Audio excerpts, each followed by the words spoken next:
Point నేను రాజశేఖర్. ప్రధానంగా కాంగ్రెస్ ప్రభుత్వం ఏర్పడిన తర్వాత 8 నెలల సమయమైంది.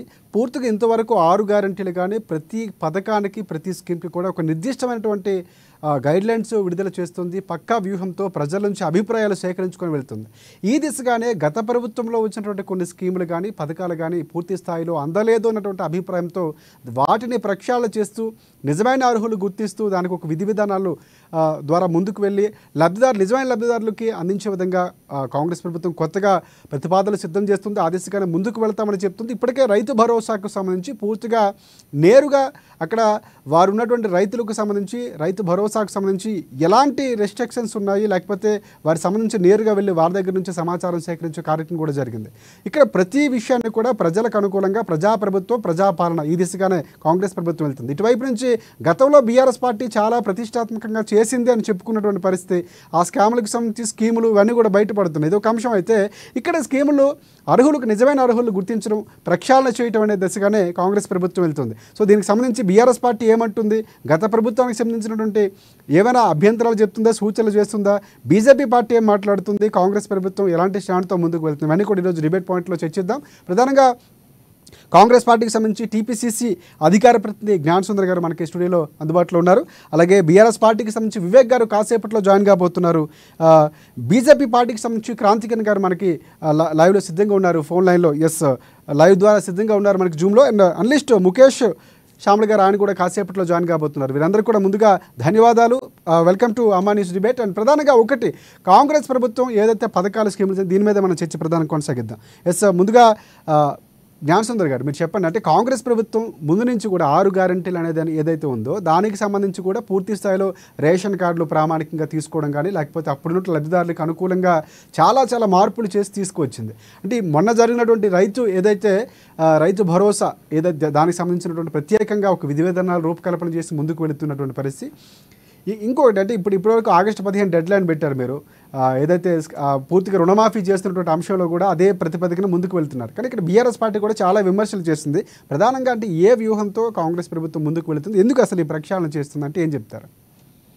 ఇప్పుడు మేము ఏదైతే 6 గ్యారెంటీలు చెప్పినామో, ఇప్పుడు ఉచిత బస్సు ప్రయాణం నడుస్తూ ఉంది, గృహజ్యోతి 200 యూనిట్లు నడుస్తూ ఉంది, అండ్ రైతు ఏదైతే రుణమాఫీ ఉందో దాన్ని ఏకకాలంలోనే 2 లక్షల రూపాయలు ఇంతవరకు భారతదేశ చరిత్రలో ఏ రాష్ట్ర ప్రభుత్వం కానీ ఎవరు చేయని పరిస్థితిలో రేవంత్ రెడ్డి గారు బాగా సాహసోపేతమైన నిర్ణయం తీసుకొని రైతాంగానికి నష్టం చేయకూడదు, ఈ దేశానికి పట్టిన అన్నం పెట్టే, ఈ ప్రపంచానికి పట్టిన అన్నం పెట్టే రైతుల్ని ఆదుకోవాల్సిన అవసరం ఉందని చెప్పి దావోస్ పర్యటనలో కూడా ప్రపంచ వాణిజ్యవేత్తల సదస్సు నుంచి కూడా మాట్లాడడం జరిగింది. ఆ క్రమంలో చేస్తున్నారు. అయితే కొన్ని చోట్ల ఆధార్ కార్డులో కానీ లేదా రేషన్ కార్డులో కానీ బ్యాంక్ లింకేజ్లో కానీ స్పెల్లింగ్స్ మిస్టేక్ ఉండడం వల్ల, తప్పులు జరగడం వల్ల ఆ రీతిగా కొంతమందికి ఆగింది. ఈ విషయంలో ఇప్పటికే ప్రభుత్వము జిల్లా కోఆపరేటివ్ బ్యాంక్ ఏదైతే సీఓలు ఉందో వాళ్ళ మీద సస్పెన్షన్ వేయడం జరిగింది. ఇంకో 12 మంది కార్యదర్శుల మీద కూడా చర్యలు తీసుకోవడం జరిగింది. ఎందుకంటే అరువులకు కూడా సరైన రిపోర్టు పంపించడంలో వైఫల్యం చెందేందుకు రాష్ట్ర ప్రభుత్వం చర్యలు తీసుకుంది. కాకపోతే దీన్ని ఆసరాగా తీసుకొని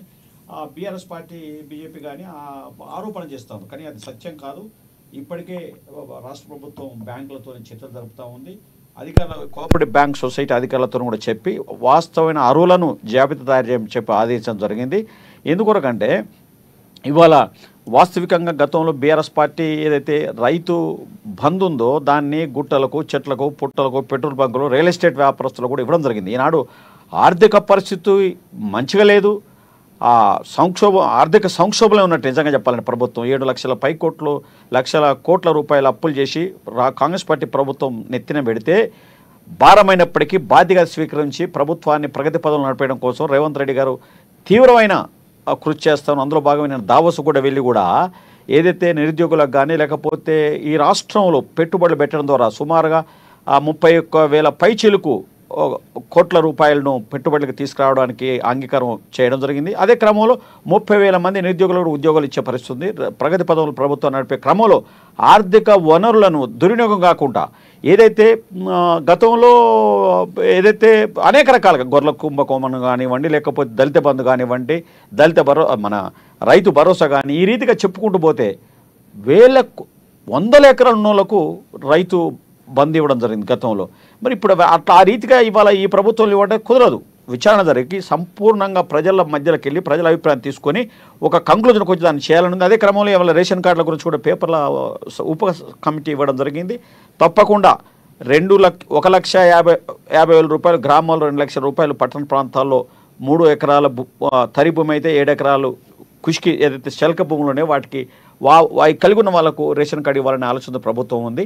ఎక్కడ కూడా పారదర్శకంగా గతంలో జరిగినట్టుగా గుడ్డెద్దు చేలో పడ్డట్టుగా ఎవడు తన పార్టీకి ఇచ్చే కార్యక్రమం కాకుండా పూర్తిగా ఎవరైతే అర్హులు ఉన్నారో అర్హులకు చెందాలనే ఉద్దేశంతో పార్టీ ప్రభుత్వం కృషి చేస్తాం. రైట్ రైట్ రైట్ రైట్ బీజేపీకి సంబంధించి క్రాంతికిరణ్ గారు ఉన్నారు. క్రాంతికిరణ్ గారు మీరు చెప్పండి, అంటే పూర్తిగా ప్రక్షాళన అనేది లేకపోతే అర్హులు గుర్తించడం, నిజమైన లబ్ధిదారులకు ఇవ్వటం, ఆ దిశగానే కాంగ్రెస్ ప్రభుత్వం నూతనంగా కొన్ని విధి విధానాలు సేకరిస్తుంది. ఇక ఐఏఎస్ ఐపీఎస్ ఆఫీసర్ నుంచి సంబంధించినటువంటి పూర్తిగా అంటే ఏమైనా సలహాలు తీసుకోవడం కానీ, రేవంత్ రెడ్డి ఇప్పటికే పూర్తి స్వేచ్ఛనిచ్చే దిశగా కూడా మేము ప్రభుత్వం ముందుకు వెళుతున్నాం అని చెప్పే అంశాలు కూడా, ఇవన్నీ కూడా ఏ విధంగా చూడొచ్చు అంటారు? స్వాగతించాల్సిన అవసరం ఉందంటారా, లేకపోతే బీజేపీ పార్టీకి సంబంధించి మీరు ఏమైనా సూచనలు చేస్తారా? మా టీవీ ప్రేక్షకులకు అదే రకంగా ప్యానలిస్ట్ అందరికి కూడా నమస్కారం. ఏదైనా ఒక మంచి విషయం చెప్పే ముందు దాని వెనుక జరిగిన దుష్పరిణామం సంబంధించిన ఏదైతే ప్రీవియస్ ఏదైతే ఎగ్జాంపుల్స్ ఉన్నాయో దాన్ని కాంటెక్స్ట్ గా తీసుకుంటే ఇప్పుడు జరిగేది కంపేర్ చేయవచ్చు. ఒకసారి ఇంతకుముందు ప్రభుత్వం ఏ రకంగా అయితే ఆర్థికపరమైన అవినీతి, కేవలం అవినీతి కాదు ఆర్థికపరమైన అరాచకం ఏ రకంగా అయితే చేసిందో వివిధ స్కీములతో, దళిత బంధుతోని ఏ రకంగా అయితే సాధారణమైన దళిత యువకులని మోసం చేస్తూ కేవలం దళారుల మధ్యలో డబ్బులు పోయే మనం చూసినాం. డబ్బులన్నీ కూడా అన్యక్రాంతమైనవి. అదే రకంగా మన గంగాపుత్ర సోదరులకు కూడా అన్యాయం జరిగింది చేపల పేరుతోని, బెస్తో. అదే రకంగా ముద్దురాజులకు కూడా రకరకాల అన్ని కులసులకు దాదాపు గర్లు ఏ చూసినా కానీ ఎక్కడ చూసినా కానీ ఎక్కడ కూడా సరైన క్రైటీరియా బేసిస్ అంటే ఎక్కడ స్టాండర్డ్ ఆపరేటింగ్ సిస్టమ్ కానీ గైడ్ లైన్స్ లేకపోవడం వల్లనే ఈ రకమైన అవినీతి అరాచకాలు జరిగినాయి. కాబట్టి ప్రభుత్వం ఎక్కడైనా సరే ప్రజా సంక్షేమ నిమిత్తము ఏవైనా పథకాలు తెచ్చినప్పుడు ఒక స్టాండర్డ్ గైడ్ లైన్స్, అంటే కేంద్ర ప్రభుత్వం ఏ రకంగా అయితే నరేంద్ర మోడీ గారి నేతృత్వంలో ప్రధానమంత్రి కాగానే వారు ప్రధానమంత్రి జన్ధన్ యోజన ఓపెన్ చేయించి పెన్షన్లతో మొదలుకొని వివిధ ప్రభుత్వ పథకాలన్నీ కూడా డైరెక్ట్ బెనిఫిట్ ట్రాన్స్ఫర్ క్రమం పద్ధతిలో ఏదైతే లీడ్ డిస్ట్రిక్ట్ మేనేజర్ మాధ్యమంగా ఇచ్చే ఏదైతే ప్రక్రియ ప్రారంభించినారో ఆ రకంగా ఒక ట్రాన్స్పరెంట్ వేలో ఏ ప్రభుత్వమైనా సరే ప్రజా సంక్షేమ నిమిత్తం ఏ కార్యక్రమాన్ని తీసుకున్నా కానీ దానికి సరైన విధి విధానాలు నిర్ణయించుకొని పోతే ఎటువంటి ఈ ఆర్థికపరమైన అరాచకాలు జరగకుండా సరైన ఏదైతే లబ్ధిదారు ఉంటాడో భారతీయ జనతా పార్టీ సిద్ధాంతం ఏదైతుందో అంత్యోదయ సిద్ధాంతం చివరి ఏదైతే వ్యక్తి ప్రభుత్వ ఫలితాలు పొందాలో ఆ వ్యక్తి వరకు చేరేటట్టు ప్రభుత్వం ఒక చిత్తశుద్ధితోని ఎప్పుడు కూడా ఏ ప్రభుత్వం అయినా కానీ ఏ రాష్ట్రమైనా కానీ అందరూ కూడా ఆ రకంగా ఆలోచన చేయాల్సిన అవసరం ఉంటుంది. రైట్, మనకి అనలిస్ట్ ముఖేష్ గారు ఉన్నారు. ముఖేష్ గారు నమస్తే. అంటే ప్రధానంగా చూసుకుంటే చాలా ప్రభుత్వం మారిన తర్వాత కొత్త విధి విధానాలు వస్తూ ఉంటాయి. కాంగ్రెస్ ప్రభుత్వం గతంలో ఉన్నటువంటి కొన్ని స్కీములు కూడా మేము కంటిన్యూ చేస్తాం, కొన్ని మార్పులు చేర్పులు నిజమైనటువంటి లబ్ధిదారులు అర్హులు గుర్తించే దిశగా కొన్ని గైడ్ లైన్స్ విడుదల చేయబోతున్నాం, దానికి సంబంధించి కసరత్తులు జరుగుతున్నాయనేటువంటి ఒక సందేశాన్ని ఇస్తుంది. సో వరుసగా దానికి సంబంధించి సమీక్షలు కూడా చేస్తుంది. సబ్ కమిటీ రేషన్ కార్డులకు కానీ ఆరోగ్యశ్రీకి ఇలాంటివి కూడా చేస్తున్నటువంటి పరిస్థితి. సో అంటే పూర్తిగా రాజకీయాలపై మీకు ఒక అవగాహన ఉంది. సో చూసుకుంటే కాంగ్రెస్ ప్రభుత్వం వెళ్తున్నటువంటి విధానం ఏ విధంగా చూడొచ్చు అంటారు?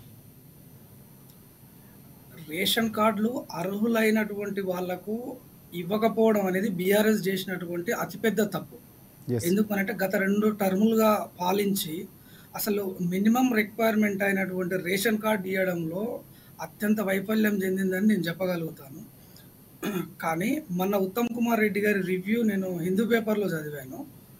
రేషన్ కార్డ్స్ ఎన్నో 96,000 ఎన్నో ఉంటే కొన్ని తగ్గినాయి అని చెప్పి అన్నారు. అంటే వీళ్ళు పెంచాలి అని అంటే ఇప్పుడు ఏం చేయాలంటే ఉన్నటువంటి వాటిలో అర్హత లేని వాళ్ళు ఎవరు అనేది కూడా ఫిల్టర్ చేయాల్సినటువంటి అవసరం ఉన్నది.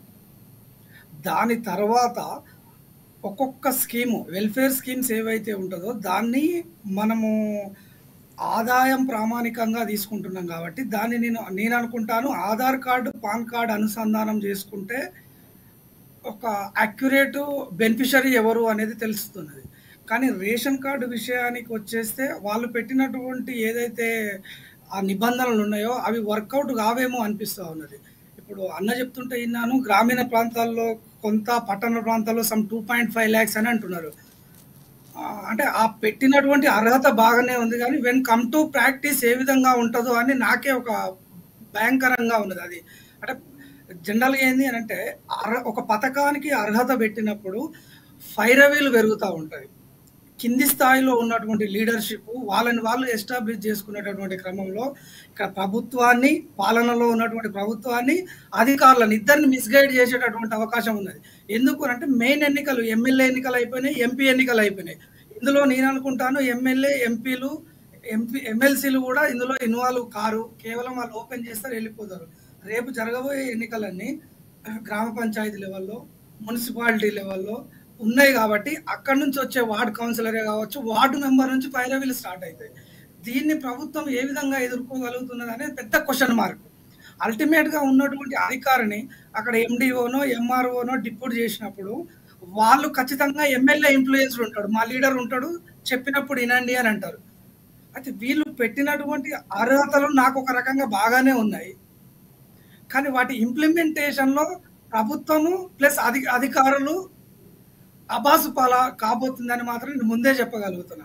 ఎస్ అంటే దానికి ఏమైనా మీరు ముందుగానే ప్రొడక్షన్ చెప్తున్నారు, ముందుగా ప్రొడక్షన్ అంటే ఒక రకంగా ప్రొడక్షన్ చెప్పినట్లే. సో ఎలాంటి ఒక మార్పులు వస్తే కనుక ఉండాల్సిన అవసరం ఉందంటారు? అంటే గైడ్లైన్స్ మీరు చూసే ఉంటారు, ఎలాంటి మార్పులు ఉంటే బాగుంటుంది అన్నటువంటి ఏమైనా సలహా ఇవ్వగలరా? అంతకుముందు నాకు తెలిసి నేను ఒక స్టేట్మెంట్ చూసినాను, ఐటీ క్యాపింగ్ ఉన్న వాళ్ళకు రేషన్ కార్డు ఇవ్వని అన్నారు. అయితే ముఖ్యంగా రేషన్ కార్డులో నేను అనుకుంటాను ఒక 50-60% అండ్ ఎబో కేవలం ఆరోగ్యశ్రీ లాంటి పథకాలకు అర్హులైతామని చెప్పి దాన్ని తీసుకోవడం జరుగుతుంది. దాన్ని కొంచెం డిటాచ్ చేసి ఆ ఆరోగ్యశ్రీ పథకానికి సపరేట్ అర్హతలు, రేషన్ కార్డుకు సపరేట్ అర్హతలు, అంటే దేనికి దానికి డివైడ్ చేసినప్పుడు నాకు ఏం కావాలి, నేనేం తీసుకుంటే లబ్ధింటది. ఇంతకుముందు ఉన్నటువంటి ప్రభుత్వాలు మనం ఎన్టీఆర్ గవర్నమెంట్ నుంచి చూసుకుంటూ వస్తే జరిగినటువంటి అంశం ఏంటి అని అంటే ప్రతి దానికి రేషన్ కార్డుని ప్రామాణికంగా తీసుకునేవాళ్ళు. అంటే గుర్రాన్ని, గాడిదని ఒకే ఘాటికి కట్టేసినట్టు. మనం ఇంతకుముందు పింక్ కార్డ్స్ ఉండేవండి, వైట్ కార్డులతో పాటు పింక్ కార్డు ఉంటుండే. వాళ్ళకు ఒక మన కిరసనాయిల్ మాత్రమే ఇచ్చేవాళ్ళు నాకు తెలిసి. వాళ్ళంతా సంపన్న వర్గాలు. వాళ్ళు కూడా ప్రభుత్వ అధికారులని, ప్రభుత్వ యంత్రాంగాలని వాళ్ళు మన ఇన్ఫ్లుయెన్స్ చేసి ఏం చేశారు, వైట్ హోల్డర్ తెచ్చుకున్నారు, వైట్ రేషన్ కార్డు హోల్డర్. వీటిని మరి ఆ పింక్ రేషన్ కార్డు ప్రాంతంలో ఆ ప్లేస్లో మరి బ్లాక్ రేషన్ కార్డు పెడతారా, ఎల్లో రేషన్ కార్డు పెడతారా అని వీటి ప్రాతిపదిక తీసుకుంటే బాగుంటుంది. మన వీళ్ళు రివ్యూ చేసిన తర్వాత ఎమ్మెల్యేలకు, రాజ్యసభ సభ్యులకు, ఎంపీలకు, ఎమ్మెల్సీలకు మీ నుండి మాకు మీరు ఇచ్చేటటువంటి సలహాలు, సూచనలు మేము స్వీకరిస్తాము అని అన్నారు. అది అత్యంత democratic way of taking the decision in the democratic country like India. కానీ అక్కడ చెప్పబోయేటటువంటి ఎమ్మెల్యేలు, ఎంపీలు, ఎమ్మెల్సీలు ఇంత గ్రౌండ్ లెవెల్ ఎక్సర్సైజ్ చేసి చెప్పగలుగుతారా? అదొక క్వశ్చన్ మార్క్. అంటే గ్రౌండ్ రియాలిటీ డిఫరెంట్గా ఉంటుంది అంటారా? 100%. రేపు జరగబోయేవన్నీ గ్రామీణ ప్రాంతాల్లో ఉన్నటువంటి లోకల్ బాడీ ఎలక్షన్స్ కదండి. వాళ్ళ ఆధిపత్యాన్ని వాళ్ళు నిరూపించుకోవాలి అని అంటే అక్కడ ఉన్నటువంటి ఊర్లో లేనోనికి కార్డులు ఇస్తారు, ఊర్లో ఉన్నోనికి కార్డులు ఇవ్వాలి. ఆ అర్హత వరకు 10 ఎకరాలు ఉండి భార్య పేరు మీద 5 ఎకరాలు, భర్త పేరు మీద 5 ఎకరాలు ఉన్నప్పటికీ ఆయన ఒక లీడర్, తమ్ముడు, అన్నో అయితే ఇవ్వాల్సిందే. ఎంత అంటే కొన్ని స్టేట్మెంట్స్ చూస్తుంటే నవ్వొస్తూ ఉంటుంది. అంటే వీటి తీసుకోవడానికి వీళ్ళు ప్రజల అభిప్రాయాన్ని సేకరించడానికి నేను కాదనట్లేను, కానీ ఈ రేషన్ కార్డులలో వైటే కాకుండా మిగతా ఏ విధంగా సెగ్రిగేట్ చేస్తుంటారు, ఏ పథకాన్ని దేన్ని ప్రామాణికంగా తీసుకొని పెడతారు అనేది ఒక్కసారి ఆ సెట్ ఆఫ్ రూల్స్ ఫ్రేమ్ చేస్తే ఈ అంబిగ్యూటీ అనేది ఉండదండి. నెక్స్ట్ వచ్చే గవర్నమెంట్ కావచ్చు, నెక్స్ట్ పాలకులు కావచ్చు. ఏమైందంటే 1984 అనుకుంటా ఎన్టీ రామారావు గారు వైట్ రేషన్ కార్డు ₹2 కిలో బియ్యం అని తీసుకున్నాం. ఆ ఫ్లో నుంచి ఎక్కువైంది రేషన్ కార్డుల మీద దాని అట్రాక్షన్. మన కాంగ్రెస్ పార్టీ గెలవడానికి ముఖ్య కారణాలలో ఇదొకటి. పెళ్లి చేసుకున్నారు, పెళ్లి చేసుకున్న తర్వాత తన భార్య, భర్త ఉన్నారు, వాళ్ళకి రేషన్ కార్డు అప్లై చేసుకుంటే ఎవరికి చెప్పుకోవాలో, ఎవరిని అడగాలో చెప్పలేనటువంటి పరిస్థితి. కానీ ఒక రకంగా ఉత్తమ్ కుమార్ రెడ్డి గారి స్టేట్మెంట్లో, అంటే అది ఒకవేళ నిజంగా జరిగి ఉంటే రేషన్ కార్డు, వైట్ రేషన్ కార్డులు తగ్గుదల అనేది ప్రజల యొక్క అభివృద్ధికి సూచిక. Right right right right Mukesh గారు చేసుకోగలగాలి ప్రజలు. ఎస్ మళ్ళీ మీ దగ్గరికి వస్తాను. ఎస్ జ్ఞానసుందర్ గారు, చాలా అంశాలు ముఖేష్ గారు ప్రస్తావించారు. అంటే పూర్తిగా నిజమైన లబ్ధిదారులు గుర్తించడం అంటే పూర్తిగా అంటే ఎమ్మెల్యేలు, ఎమ్మెల్సీలు, ఎంపీలు స్థాయి వేరు, ఇక్కడ గ్రౌండ్ రియాలిటీకి వచ్చేటప్పటికి డిఫరెంట్గా ఉంటుంది. సో దానికి నిజమైనటువంటి రూల్స్ గైడ్ లైన్స్ వస్తే తప్ప పూర్తి స్థాయిగా దానికి సంబంధించి చెప్పలేమన్నటువంటి ఒక ఆయన అయితే ఫ్యూచర్లో జరగబోతుంది కూడా ఒక రకంగా ప్రొడక్షన్ చెప్పారు. సో పూర్తిగా విన్నారు, ఏమంటారు మీరు? అంటే బ్రదర్ ముఖేష్ గారు చెప్పినట్టు మంచిదే వారి అభిప్రాయం. ఇట్లాంటి అభిప్రాయాలే ఇంకా ప్రభుత్వం ఉప కమిటీ తీసుకుంటా ఉంది. ఆ ఉప కమిటీకి వచ్చేది ఎమ్మెల్యేస్ కానీ, ఎంపీస్ కానీ, ప్రతిపక్ష పార్టీలు కానీ, లేకపోతే మేధావులు కానీ వాళ్ళ నుంచి సూచనలు స్వీకరిస్తూ ఉంది. బ్రదర్ ఒక క్వశ్చన్ రేజ్ చేసిండు ఏంటంటే ఆరోగ్యశ్రీ కార్డు కొరకే వైట్ రేషన్ కార్డు తీసుకునే వాళ్ళ సంఖ్య ఎక్కువ ఉంది అనే మాట అన్నారు. కానీ ఇప్పుడు రేవంత్ రెడ్డి గారు ఏం చేశారంటే ఆరోగ్యశ్రీకి ఆర్థిక ప్రతిపత్తితో కానీ లేకపోతే రేషన్ కార్డుతో కానీ ఇంకో దానితో కానీ సంబంధం లేదు. ప్రతి పౌరుడికి 10 లక్షల రూపాయల వరకు అతని ఆరోగ్య వైద్య ఖర్చులన్నీ కూడా ప్రభుత్వం భరించేందుకు నిర్ణయం తీసుకుంది. కాబట్టి ఇంతకుముందు బ్రదర్ అన్నట్టు అంతకుముందు ఈ గులాబీ పింక్ కార్డులంతా కూడా వైట్ కార్డుల కోసం కేవలం ఆరోగ్యశ్రీ కోసమే తీసుకునేవాళ్ళు. 100% అది నిజమైన మాట. కానీ ఈసారి అట్లా లేదు. రాష్ట్ర ప్రభుత్వం పూర్తిగా ఆరోగ్యశ్రీ అనేది 10 లక్షల రూపాయలకు ఇర్రెస్పెక్ట్ ఆఫ్ క్రీడ్, క్యాస్ట్, ప్రాపర్టీస్ అనేది లేకుండానే వాళ్ళు ఒక నిర్ణయం తీసుకోవడం జరిగింది. కాబట్టి ఆ పరిస్థితి ఉండకపోవచ్చు. ఒకవేళ గ్రామాల్లో ఇన్ఫ్లుయెన్స్ కూడా జరగకపోవచ్చు అని అనుకుంటున్నాను. ఎందుకంటే వారు అన్నట్టు జనరల్గా గ్రామంలో ఒక లీడర్ చెప్తాడు ఎమ్మెల్యే ఇంటాడనే మాట యథార్థమైంది. గత కొంతకాలం నుంచి కొన్ని సంవత్సరాలుగా వస్తున్న సాంప్రదాయం అది. దాన్ని పక్కకు దోయడం కోసమే ప్రతి విషయాన్ని ప్రక్షాళన కార్యక్రమం అనేది చాలా చిత్తశుద్ధితో జరుగుతుంది. ఆ పరిస్థితి రాకపోవచ్చు అనేది నా బలమైన ఆకాంక్ష. దాన్ని ఒకవేళ ఉంటే ప్రజల నుంచి అభిప్రాయం అయితే ఉందో ముఖ్యమంత్రి గారికి డైరెక్ట్గా ఉప కమిటీకి కూడా చెప్పే అవకాశం ఉంది. కాబట్టి దాన్ని సంస్కరించేటందుకు కూడా అవకాశం ఉంది. ఫర్ ఎగ్జాంపుల్ నేను కూడా వాస్తవికంగా నాకు స్వతంత్రంగా ఇల్లు లేదు. నేను ఇల్లు కట్టుకోవాల్సిన జాగను గ్రామ పంచాయతీ కార్యాలయాన్ని కట్టించిన 4 గుంటల భూమిని. అయితే ఈ రీతిగా ఇవాళ నేను రామచంద్రపురం మధ్య మండలం, నాకు ఇల్లు లేదు, ఆస్తులు లేవు. కానీ ఇప్పుడు నేను పెన్షన్ కవరుని పెన్షన్ కూడా తీసుకోలేదు. ఏదైతే గృహలక్ష్మి ఏదైతే ఉందో దాన్ని కూడా రిజెక్ట్ చేసిన. నేను నింపేటప్పుడు సిలిండర్ కూడా రిజెక్ట్ చేసిన. ఎందుకు చేసిన అంటే నేను కొనుక్కునే పరిస్థితి ఉన్నది.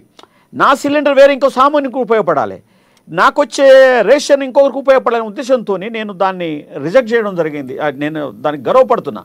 నాయకత్వం చేసేవాళ్ళు విద్యావంతులు నిజంగా ఈ రీతిగా త్యాగాలకు సిద్ధపడితే అక్రమ రియాలిటీ అనేది ఉంటుంది అంటారు. ఎందుకంటే ఇన్ని రోజులు కష్టపడ్డాం కార్యకర్తగా, మాకు కొంచెం ఫేవర్ చేయాల్సిన అవసరం ఉంటుంది, ఖచ్చితంగా ఫేవర్ జరుగుతుంది అనేది ఇప్పుడు ముఖేష్ గారు చెప్పడం కాదు, గ్రౌండ్ రియాలిటీ మీకు కూడా తెలిసే ఉంటుంది. సో దానికి పూర్తిగా కట్టడి చేస్తే నిజమైన లబ్ధిదారులు రేషన్ కార్డుల సంఖ్య తగ్గించవచ్చు. మీరు అన్నట్టు ఆదాయం ఎవరైతే నిజమైన లబ్ధిదారులకు వెళ్ళేటప్పుడు ఖచ్చితంగా ప్రభుత్వానికి అంత పెద్ద బడ్డెన్ కూడా ఉండకపోవచ్చు అనేది వినిపిస్తున్నటువంటి వాదన. ఇప్పుడు గవర్నమెంట్కు తప్పని పరిస్థితి. ఇప్పుడు ఆర్థిక వనరుల్ని ప్రతి పైసాని అలా లెక్క కట్టాల్సిన పరిస్థితి ఉంది. గతంలో బీఆర్ఎస్ గవర్నమెంట్ ఏదైతే ఉందో ధన దుర్వినియోగం జరగడం ద్వారా ప్రాజెక్టుల పేరు మీద కానివ్వండి, కరెంటు డిపార్ట్మెంట్లో కానివ్వండి, లేకపోతే గొర్రెల స్కీమ్స్ కానివ్వండి, లేదా దళిత బంధు కావడానికి కోట్ల రూపాయలు నష్టం జరిగింది. ఫర్ ఎగ్జాంపుల్ మీకు కూడా చెప్తా. ఇప్పుడు ఖమ్మంలో ఒక ప్రాజెక్టు ఏది ఇందిరాసాగర్ రాజు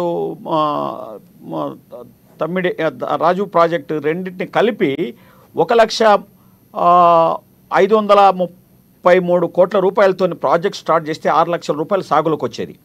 ఈనాడు ఆ ప్రాజెక్టుని రీడిజైన్ చేసి కేసీఆర్ గారు 23,000 కోట్ల రూపాయలకు పెంచి 8,000 కోట్ల రూపాయలు ఖర్చు పెడితే ఒక్క నీటి సుఖ కూడా పారలే. అంటే అదంతా 8,000 కోట్ల రూపాయలు దండదుండవే కదా. కాళేశ్వరం ప్రాజెక్టు ఉందనుకోండి, ఫర్ ఎగ్జాంపుల్ చెప్తున్నా. కాళేశ్వరం ప్రాజెక్టు ఏదైతే మన ప్రాణిత చేవెళ్ళ దగ్గర 38,000 కోట్లతో కడితే 16 లక్షల ఎకరాలకు నీళ్లు బారేది. ఇవాళ అక్కడ కాదని చెప్పి ప్రాజెక్టు రీడిజైన్ చేసి ఎస్టిమేషన్స్ పెంచి కాళేశ్వరంలో 1 లక్ష కోట్ల రూపాయలతో 1,25,000 కోట్ల రూపాయలు ఏదో కాళేశ్వరం అక్కడ ఎస్టిమేట్ చేసి కట్టడం జరిగింది. ఇలా ఏమైంది, మేడిగడ్డ కూలిపోయింది.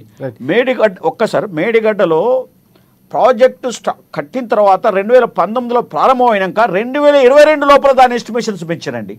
ప్రాజెక్టు పూర్తి అయింది. కానీ ప్రాజెక్టు స్టార్ట్ అయిన తర్వాత ప్రతి సంవత్సరం వర్షాలకు ముందు ఒకసారి, వర్షాలు వెలిసిన తర్వాత ఒకసారి దాన్ని పర్యవేక్షణ చేయాలి. ఆ పర్యవేక్షణ చేయకపోవడం వల్ల ఇలా ప్రాజెక్ట్ నష్టం జరిగింది. అంటే ఇవాళ ఆ ప్రాజెక్టు వచ్చేసి నీరు ప్రజానికి పారే పరిస్థితి లేదు. ఇప్పటికి కూడా ఎల్లంపల్లి ప్రాజెక్టే ఇలా నీరు అందించే 5 సార్లు ఇప్పటికి కాళేశ్వరం స్టార్ట్ అయినా ప్రజానికి నీరు అందలే, ధనదుర్నిపోయింది. ఈ రీతిగా చెప్పుకుంటూ కూడా అనేక ప్రాజెక్టులో పూర్తిగా అంటే కాంగ్రెస్ పార్టీకి సంబంధించి చాలా క్వశ్చన్స్ రేజ్ అవుతున్నాయి. బీఆర్ఎస్ పార్టీకి సంబంధించి వివేక్ గారు నమస్తే. పూర్తిగా కాంగ్రెస్ ప్రభుత్వం 1,25,000 కోట్లు అయిందా సార్ ప్రాజెక్ట్ కి? ఎంత చెప్పండి, కాళేశ్వరం ప్రాజెక్ట్ అయినా డబ్బులు ఎంత చెప్పండి? 90,000 కోట్లు. 90,000 కోట్లు కాదండి, 96,000 కోట్లు. లక్ష కోట్ల 96 కోట్లు అయింది. 96 కోట్లు అయింది. ఆన్ పేపర్ చూద్దాం.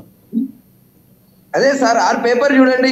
ఈ రోజు మేడిపట్టు కూలిపోయిందన్నారు. ఎక్కడ కూలిపోయింది సార్? మొన్న కూడా పంపింగ్ వాళ్ళు ఏమంటారు, నేషనల్ సేఫ్టీ డ్యామ్ వాళ్ళు ఏమంటారు, అక్కడ నీళ్లు స్టాక్ చేయడానికి వీళ్ళని చెప్పి నీళ్లు ఆపకండి అని చెప్తా ఉన్నారు.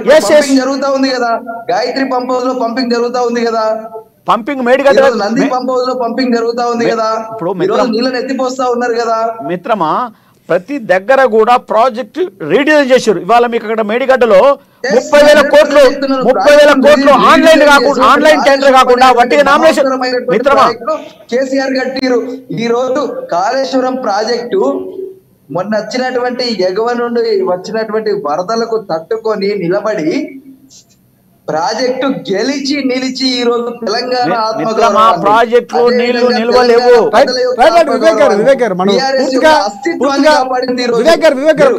ఏదైతే మేడిగడ్డ కూలిపోయింది లేకపోతే కాళేశ్వరం కొట్టకపోయింది అన్నారో, కాళేశ్వరం గెలిచి నిలిచి తట్టుకున్నది. కూలింది అంటే మనం పూర్తిగా మాట్లాడుతున్న సబ్జెక్టు కొత్తగా వస్తున్నటువంటి ఏదైతే వచ్చినటువంటి ప్రభుత్వం కొత్త కొన్ని రివాల్యూషన్స్ తీసుకుంటుంది. ప్రతి దానికి కూడా ప్రతి పథకంలో మీ ప్రభుత్వంలో వచ్చినటువంటి పథకాలు కూడా ప్రక్షాళన చేస్తూ దాని కొత్తగా గైడ్లైన్స్ సేకరిస్తుంది,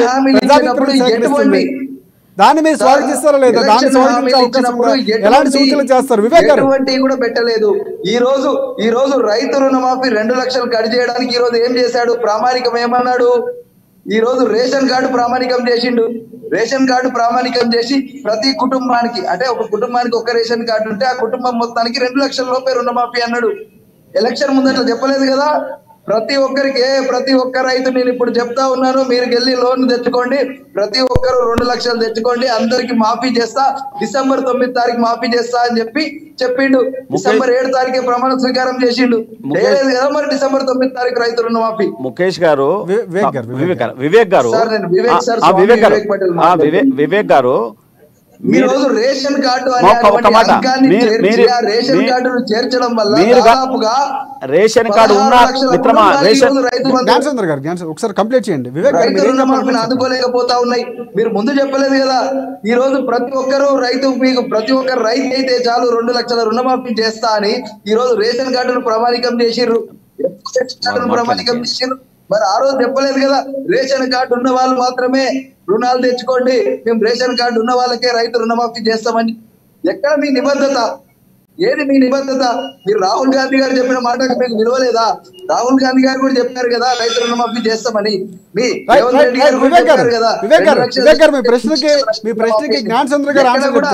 ఎక్కడ కూడా మీరు రేషన్ కార్డు ప్రామాణికం అనలేదే.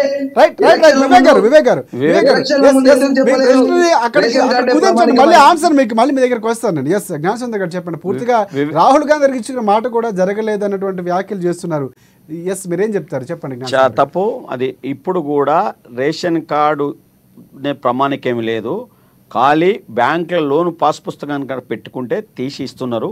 ఒక లింకేజ్లో కనుక తప్పు ఉంటే ఆ తప్పున్న వాళ్ళకి ఆగింది. దాని మీద కోఆపరేటివ్ బ్యాంకు, జిల్లా కోఆపరేటివ్ బ్యాంకు సిబిఐల మీద కూడా సస్పెన్షన్ ఆర్డర్ చేయడం జరిగింది. 12 నుంచో 16 మందో సెక్రటరీ మీద కూడా యాక్షన్ చేయడం జరిగింది. ఎందుకంటే సరైన రిపోర్టు చేయకపోవడం వల్ల, నిర్లక్ష్యం వల్ల, వాళ్ళు చేసిన మోసాల వల్ల సస్పెండ్ చేయడం జరిగింది అనేది యథార్థమైంది. డెఫినెట్గా ఏ ఒక్కరి కూడా బ్యాంకుల లోన్ తీసుకున్న ప్రతి వారికి రుణమాఫీ జరుగుతుంది. ఏం లేదు. ఒకవేళ వివేక్ గారు చెప్తా ఉన్నా ఎక్కడైనా కనుక ఉండి ఉంటే డెఫినెట్గా నువ్వైనా పోదాము, విచారణ జరుపుదాము. అక్కడ కనుక వాళ్ళకి రాకపోతే గవర్నమెంట్ నేనే తెలుసా, మీతో పాటు నేనే నిలదీస్తా గవర్నమెంట్. లింకేజ్ చేసింది sir. I'm son of farmer. మా నాన్నగారు రైతు, నేను ఒక 300 కాపు బిడ్డను. పొద్దున్న లేస్తే వందలాదిగా రైతులు చెప్పే సమస్య ఇదే. ఇప్పుడు ఏ గ్రామంలో చెప్పండి రాని వాళ్ళు డెఫినెట్ గా వస్తాను నేను మీతోని. ఏ గ్రామంలో రైతుకు రుణమాఫీ అర్హత ఉండి కూడా రాని దగ్గరికి ఎస్ డెఫినెట్ గా ఇప్పుడు వీరే యాంకర్ ముందు చెప్తున్నా, రేపే పోదాం, బండి నాదే, డీజిల్ నాదే, డెఫినెట్ గా I will come with you. మనం ఎంక్వైరీ చేద్దాం, అక్కడ బ్యాంక్ తో ఎవరితో మాట్లాడదాం. మిత్రమా వివేక్ గారు ఉట్టిగండి కాదు, నేను ఏమంటున్నా మిత్రం అని అంటున్నా. I will come with you. A village చెప్పండి వస్తా. మిత్రమా ముఖ్యమంత్రి గారికి 2 లక్షల వరకు అసలు సంతకమే పెట్టలేదు, ఇప్పటికి సంతకం పెట్టింది ఇస్తున్నా. మిత్రమా జరగలేదు, ఎక్కడ జరగలేదు, అర్హులై ఉండి కూడా వాడి దగ్గరికి వెళ్దాం మాట్లాడదాం అంటున్నారు ఆయన. డెఫినెట్ గా నేను నీతో వస్తా బ్రదర్. నేను మాట అంటే పక్కన పెట్టాను కాదు, రేపు ఎన్ని గంటలు టైం ఫిక్స్ చేద్దాం, వీళ్ళ ఆఫీస్ కూడా ఒక యాంకర్ పెడదాం, డెఫినెట్ వెళ్దాం. పరిస్థితి చేస్తా ఉన్నారు సార్. వివేకన్న ఓడ దిగిన తర్వాత బోడి మల్లన్న ఓట్లు వేసే వరకు ఓటరే దేవుడు, ఓట్లు వేసుడు అయిపోయిన తర్వాత ఓటర్ ఎక్కడికి పోయినా కూడా వీళ్ళకి సంబంధం లేదు. మీరు ప్రతిపక్షంలో ఉన్నారు, ప్రభుత్వానికి సూచనలు ఇవ్వాల్సినటువంటి సమయం, తప్పులు చెప్పాల్సిన క్వశ్చన్ రేజ్ చేశారో, మీరు ఏదైతే అర్హులకు కూడా చాలా మందికి రాలేదు అన్నటువంటి ఏదైతే రేషన్ కార్డు ప్రామాణికంగా తీసుకోవడంతో జరిగినటువంటి తప్పులు లేవనెత్తున్నారు. ఎక్కడ జరగలేదు చెప్తే జ్ఞానసుందర్ గారు వస్తామని చెప్తున్నారు. దానికి ఏం చెప్తారు? క్లియర్ గా చెప్తా ఉన్నాను. మాది పెద్దపల్లి జిల్లా, మా జిల్లాలు జరిగినాయి, మీకు వందలాదికి ఇస్తాను సార్ లిస్ట్. నేను అన్నా మరి తీసుకురా, లేకపోతే రేపు వెళ్దామంటే వెళ్దాం, నువ్వు టైం ఫిక్స్ చేయి, డెఫినెట్ నేను వస్తా, నాదే బండి. 100% రండి, రైట్ 100% రండి. నేను పెద్దపల్లిలోనే ఉన్నాను. నేను రేపు టైం ఫిక్స్ చేసేయండి.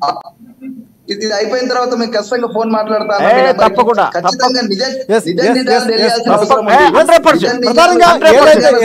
తెలవాల్సిన అవసరం ఉంది. తెలంగాణ రాష్ట్ర ముఖ్యమంత్రి వర్యులు గారికి తెలవాల్సిన అవసరం ఉన్నది. ఒక మాట మిమ్మల్ని మీరు అన్నారు కదా, నేను కూడా కొన్ని యాడ్ చేస్తాను మీకు. మీరు 10 సంవత్సరాలు కూడా అమలు చేయని కార్యక్రమాలు అవి కూడా మీరు ఆత్మ పరిశీలన చేసుకోవాలి. ఏది ఒక్క నిమిషం, అరే వినాలి కదా, మీరు మాట్లాడే వినాలి కదా. మీరు 10 సంవత్సరాల్లో నిరుద్యోగ భృతిని ఇచ్చిండ్రా, 2 ఎకరాల భూమి అన్నారు ఇచ్చారా, KG to PG విద్య అన్నారు ఇచ్చారా?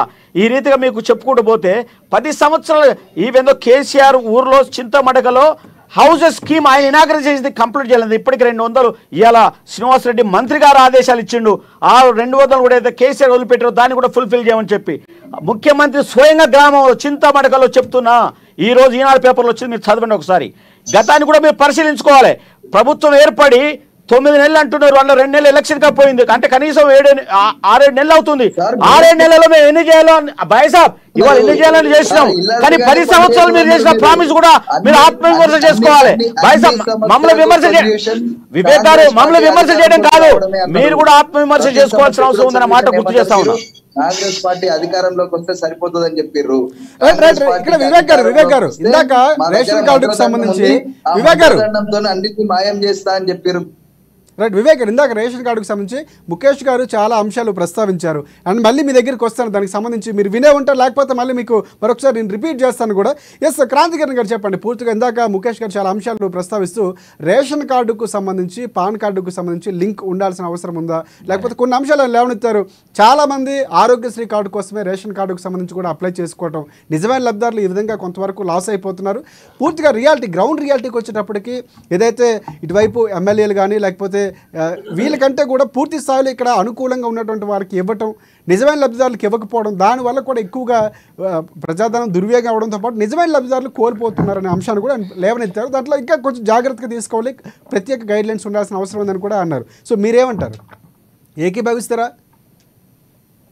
సార్ వాస్తవమే సార్. ఇప్పుడు అన్న పేరు ఏదైనా ప్రభుత్వ పరమైన పథకము ప్రజలకు చేరాలంటే దాన్ని సరైన ట్రాన్స్పరెన్సీ పారదర్శకత ఉండాలి. దాంట్లో భాగంగానే ఇప్పుడు గతసారి రేషన్ కార్డుల విషయం వచ్చినప్పుడు ఆరోగ్యశ్రీని రేషన్ కార్డుని ఈ రెండింటిని కూడా సపరేట్ ఎంటిటీగా మేము చూస్తాము. దీనికి కావాల్సిన క్రైటీరియా వేరు, అదే రకంగా రేషన్ కార్డుకి సంబంధించిన క్రైటీరియా వేరు అని కూడా ప్రభుత్వం స్పష్టంగా పత్రికా మాధ్యమంగా చెప్పడం జరిగింది. కాబట్టి ఇప్పుడు రేషన్ కార్డ్ ఇప్పుడు సాధారణంగా ఒక బ్యాంక్ అకౌంట్ ఓపెన్ చేయాలంటే బేసిక్ కేవైసీ ఏ రకంగా అవసరమో అదే రకంగా ఒక ప్రభుత్వపరమైన ఏదైతే రాయితీ పొందాలని కానీ ప్రభుత్వపరమైన ఏదైతే పథకానికి అర్హులు కావాలంటే కూడా ఇప్పుడు ఏదైతే వీళ్ళు రేషన్ కార్డు ఏదైతే పెట్టడం జరిగిందో సరే రైట్ కాక వాళ్ళు ఎన్నికల సమయంలో దాన్ని రేషన్ కార్డు ఉంటేనే ఇస్తాము అనే ప్రచారం చేయకపోయిండొచ్చు కాక, కానీ ఒక గైడ్ లైన్స్ పరంగా ఏదైనా ప్రభుత్వపరమైన పథకాన్ని ప్రజలకు చేరాలి అంటే ఖచ్చితంగా విధి విధానాలు అనేది కూడా స్పష్టంగా డిక్లేర్ చేయాలి. దాని ఆధారంగా ఇచ్చుకుంటాను పోతేనే అది పారదర్శకతంగా ఉంటుంది ఏ ప్రభుత్వమైనా కానీ. రైట్. ఒకటి ఏంటి ఇంకోటి వివేక్ గారు కూడా కొన్ని అంశాలు మాట్లాడుతూ ఇందాక చాలా మందికి రుణమాఫీకి సంబంధించి అవ్వలేదని కూడా కొన్ని అంశాలు లేవనెత్తారు. రేషన్ కార్డు వల్లే కొంచెం ఇబ్బందులు ఏర్పడ్డాయి ఇచ్చిన మాటతోటి. సో అలాంటి ఏమైనా వివేక్ గారు మళ్ళీ దగ్గరికి వస్తారు. ఎవరికైతే వాళ్ళకు ప్రతి టర్మ్ 2 పడతాం వాళ్ళకే రైతు రుణమాఫీ జరిగింది. వివేక్ గారు ఒకసారి బీజేపీ పార్టీ స్టాండ్ మాట్లాడదాం. ఎస్ క్రాంతికిరణ్ గారు చెప్పండి, మీకేమైనా అట్లాంటి ఏమైనా దృష్టికి వచ్చిన పరిస్థితి ఉందా? ఎస్ చెప్పండి. స్పష్టంగా భారతీయ జనతా పార్టీ కూడా ఏదైతే రైతు వేదిక ప్లాట్ఫామ్ పెట్టి ఒక కాల్ సెంటర్ రన్ చేస్తుందో, మా కాల్ సెంటర్ కూడా వందలాది సంఖ్యలో ఫోన్స్ వస్తున్నాయి. చాలా మంది across leaps and bounds of Telangana అన్ని జిల్లాల నుంచి కూడా కాల్స్ వస్తున్నాయి. కాల్ సెంటర్ కూడా రిజిస్టర్ చేస్తున్నారు మా వాళ్ళు. దాన్ని కూడా ప్రభుత్వానికి దృష్టికి తీసుకుపోయే ఏర్పాటు కూడా మా రైతు సంబంధించిన మోర్చా వాళ్ళు ఏర్పాటు చేస్తున్నారు. పోతే ఇంతకు ముందు ఏదైతే ప్రచార సమయంలో వారు ఎక్కడ కూడా ఈ రేషన్ కార్డు ఉంటేనే మేము 2 లక్షలు ఇస్తాము అని చెప్పలేదు. మళ్ళీ ఇప్పుడు ఎన్నికలు గద్దె ఎక్కిన తర్వాత అధికారంలోకి వచ్చిన తర్వాత అదొక సాగు పెట్టి ఉండడం వల్ల చాలా మంది అర్హత కోల్పోతున్నారు. కాబట్టి ఇది ఒక రకమైన ప్రజలకు మోసం చేసే ప్రక్రియ. ఏదైనా సరే కనీసం ఇప్పటికైనా సరే దాన్ని అతిక్రమించి ఎవరెవరైతే రేషన్ కార్డులు ఉన్నాయో అది ఒక ఫస్ట్ ఫేజ్ లో అన్ని పూర్తి చేసిన తర్వాత ఎవరెవరైతే రేషన్ కార్డులు లేవో వాటిని కూడా జాబితా తయారు చేసి వాళ్ళకు కూడా ఈ రుణమాఫీ చేస్తే బాగుంటుందని మా అభిప్రాయం. రైట్. ముఖేష్ గారు చెప్పండి. ఇందాక చాలా అంశాలు ఇప్పుడు పూర్తి వినే ఉంటారు, అన్ని స్టాండ్స్ కూడా వినిపించినటువంటి పరిస్థితి కనిపిస్తూ ఉంది. సో ఇక్కడ మీరు మాట్లాడాల్సిన అంశాలు ఇందాక చాలా అంశాలు మాట్లాడినటువంటి పరిస్థితి, దానికి కూడా చెప్పారంటే పూర్తిగా దానికి సంబంధించిన గైడ్లైన్స్ కూడా ప్రిపేర్ చేస్తున్నాం. సీఎం రేవంత్ రెడ్డి గారు ఆ దిశగా వెళ్తున్నారు, ఐఏఎస్ఎల్తో ఐపీఎస్ఎల్తో కూడా మాట్లాడుతున్నారు. సో ఏమంటారు, మీరేమంటారు? ఇక్కడ కాంగ్రెస్ పార్టీకి వచ్చినటువంటి పెద్ద ప్రాబ్లం ఏంది అని అంటే, ఎలక్షన్స్ ముందు అరచేతిలో వైకుంఠం చూయించారు ప్రజలకు. గొంతమ్మ కోరికలు ఎట్లా ఉంటాయంటే ప్రజలకు మీరు ఎంత ఇచ్చినా చేసేది తక్కువనే ఉంటది. ఏ పార్టీ అయినా ఖచ్చితంగా అధికారంలోకి రావడానికి ఖచ్చితంగా వీళ్ళ మేనిఫెస్టో చూసి టిఆర్ఎస్ పార్టీ ఇంకా డబల్ చేసినారు. నెక్స్ట్ అది వచ్చింది. అయితే ఇవి నిలుపుకోవడంలో అంటే గ్రౌండ్ లెవెల్ రియాలిటీ మాట్లాడుతున్నాను నేను. వీళ్ళు ఇచ్చినటువంటి ప్రామిసెస్ ని నిలుపుకోవడంలో ఈ షరతులు పెడుతున్నారు. వీళ్ళు ఈ ప్రామిసెస్ ని నెరవేర్చలేక ఈ షరతులు పెడుతున్నారని గ్రౌండ్ లెవెల్లో మాట్లాడుకుంటున్నారు ప్రజలు. అయితే వీళ్ళు ఒక 3-4 నెలల క్రితం అనుకుంటాను పంచాయతీ లెవెల్లో అప్లికేషన్స్ తీసుకున్నారు. రేషన్ కార్డు ఎవరికి కావాలి, ఇల్లు ఎవరికి కావాలి, పెన్షన్ ఎవరికి కావాలి. ఆ అప్లికేషన్స్ ఎందుకు తీసుకున్నారు, తీసుకుంటే అవి ఏం జరిగినాయి, ఎక్కడ పోయినాయి, మనకు బజార్లలో పల్లి కొట్లలో దొరికినాయి, వాటిని కంప్యూటరైజ్ చేసినాం కొత్తమేర అని చెప్పారు. కానీ సరైనటువంటి వివరణ ప్రజలకు ఇవ్వలేదు, ప్రతిపక్షాలకు కాదు. ఇలా ఒక్కొక్క విషయంలో జరిగినప్పుడు ఏమైతే ప్రజల్లో నమ్మకం సన్నగిల్లుతున్నది. వీళ్ళు పరమాన్నం పెడతాము అని అంటే కూడా అప్పుడే 6-7 నెలల్లో ప్రజలు నమ్మలేని పరిస్థితుల్లో ఉన్నారు. కాబట్టి ఎప్పటికప్పుడు స్ట్రాటజీస్ ఈ కాంగ్రెస్ పార్టీ చేంజ్ చేసుకుంటూ పబ్లిక్ మూడుని డైవర్ట్ చేసుకుంటూ పాలించేటటువంటి, ఎందుకు అని అంటే ఆ తెలంగాణ ప్రభుత్వం యొక్క ఆర్థిక పరిస్థితి క్యాన్సర్ పేషెంట్ కీమో లెవెల్లో ఉంది అని చెప్పినారు. ఏ వ్యక్తి కూడా ఎన్ని అప్పులున్నాయని చెప్పుకోడు. నువ్వు అధికారంలోకి వచ్చిన తర్వాత కీమో పేషెంట్ అంటావు, ఇంకోటి అంటావు. అంతకు ముందు మీకు తెలియదా ఏ విధంగా మీరు ప్రామిసెస్ చేశారు, ఇప్పుడు షరతులు ఎట్లా పెడుతున్నారు అని గ్రామ సభ లెవెల్లో చర్చ జరుగుతూ ఉన్నది. దీన్ని ఏ విధంగా గవర్నమెంట్ ఎఫిషియెంట్ గా ఫుల్ఫిల్ చేస్తుంది అనేది వాళ్ళ యొక్క నిబద్ధత మీద ఆధారపడి ఉంటుంది.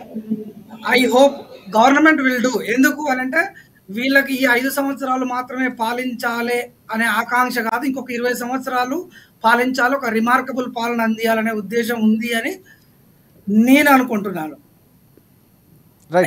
అన్న కాళేశ్వరం ప్రాజెక్టు గురించి మాట్లాడుతున్నప్పుడు నాకు ఒక డౌట్ ఏంది అని అంటే, ఏ ప్రాజెక్టు కూడా ఇమ్మీడియట్ గా రెవెన్యూ జనరేట్ చేయదండి. అది అగ్రికల్చర్ కి మార్చి ఎకనామిక్ సైకిల్ ని డెవలప్ చేయడానికి ఒక కాంప్లెక్స్ ప్రాజెక్ట్. అది దాన్ని ఇమ్మీడియట్లీ అర్థం చేసుకోలేము. ఇదే కాంగ్రెస్ పార్టీ దాని మీద తప్పుడు మాటలు మాట్లాడి మళ్ళీ తర్వాత అదే వాటర్ వస్తుంటే వాళ్ళు కౌంటర్ చేయలేనటువంటి సిచ్యువేషన్కి కాంగ్రెస్ పార్టీ వెళ్ళిపోయింది. కాబట్టి బాధ్యతగా ఉన్నటువంటి ముఖ్యమంత్రి వర్యులు కానీ, మంత్రులు కానీ, ఆ స్పోక్స్ పర్సన్స్ కానీ కొంచెం ఏదైనా మాట్లాడేటప్పుడు అసలు వ్యాలిడిటీ ఎట్లా మాట్లాడుతూ ఉన్నారు, పబ్లిక్ ఆకాంక్షలు ఏ విధంగా ఉన్నాయి, వీటిని కొంచెం దృష్టిలో పెట్టుకొని మాట్లాడితే ఇంత ప్రెషర్ గవర్నమెంట్ మీద రాదు. అన్నట్టు ఈ 6 నెలల్లో 7 నెలల్లో ఎవరు ఏం చేయలేరు. ప్రజలు కూడా ప్రతిపక్షాలు గుర్తుపెట్టుకోవాలి ఏంటంటే వాళ్ళు 5 సంవత్సరాలు పాలించాలి. వాళ్ళు చేసిన ప్రామిసెస్ 5 సంవత్సరాల్లో దశల వారీగా దఫల వారీగా నెరవేరుస్తారు. ఏ గవర్నమెంట్ అయినా చేసేది అదే. This is practical thing. ఏంటంటే పొలిటికల్గా ఎన్కౌంటర్ చేయడానికి 100 మాట్లాడతారు. బట్ వాళ్ళ నుండి ఇవన్నీ తినే బదులు మాటలు మనం మాట్లాడేటప్పుడే కొంచెం బాధ్యతగా ప్రజల తరపున ఉన్నట్టు మాట్లాడితే కొంచెం ప్రజలు దగ్గర తీసే పరిస్థితి ఉంటుంది. Yes, valid points. ఎస్ జ్ఞాన సుందర్ గారు ఏం చెప్తారంటే పంచాయతీ లెవెల్కి సంబంధించి అప్లికేషన్లు తీసుకున్నారు, దానికి సంబంధించి ప్రధానంగా ఆయన మాట్లాడారు.